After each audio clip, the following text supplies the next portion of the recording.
probably can just start explaining to us a little bit about the book. It's the story of one Somali man. It's his life story, really, and that of his family and his friends. It's the story of a man called Tarzan.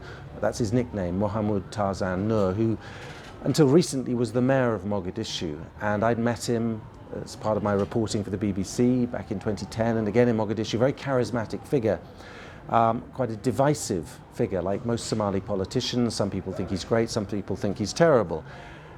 He's an interesting man, but what I wanted to do with a book was to dig into his past, to dig into his childhood, to find out what made him. And as I looked into it, I realized that actually his life story, in a way, tells the story of the last 60 years in Somalia, because he was born a nomad into a poor nomadic family in the Ogaden, just across the border in what is Ethiopia. He was dropped off at an orphanage in 1960 as Somalia gained its independence in Mogadishu, and grew up in this very tough orphanage, fighting everybody, trying to reinvent himself as this tough young kid. And he became something of a minor basketball star. He eventually left to go abroad to make money, worked in Saudi Arabia, and then when the war came in early 90s to Somalia, like so many other of his countrymen, he fled eventually with his family, ending up in North London in Britain.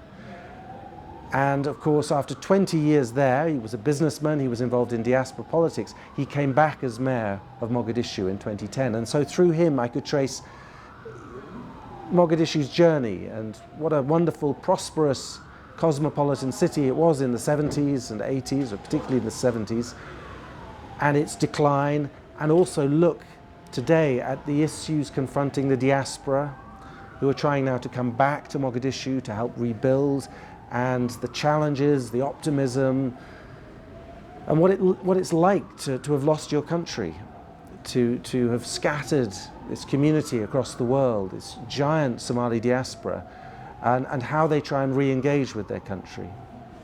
What were the most interesting moments when you spoke to Tarzan? What do you really recall in this story? Something that's really, spurs your attention, and something that's really stuck to your mind as you wrote the book, listening from him. Well, the things I found most interesting were the things I didn't know, the times I wasn't there, and particularly his childhood. So the name Tarzan, it came from a morning when he was in a dormitory. Before dawn, his friends had lined up to queue for breakfast, and he went back to his bunk bed to sleep. And then he heard a teacher coming in to check, and he jumped out of the window, grabbed onto a branch, and the teacher saw him there, just in his shorts, swinging from this branch, and went, "Hey, Tarzan!" And so the name stuck, as Somali nicknames do. And what was interesting to me about that was that the name Tarzan said so much about Somalia.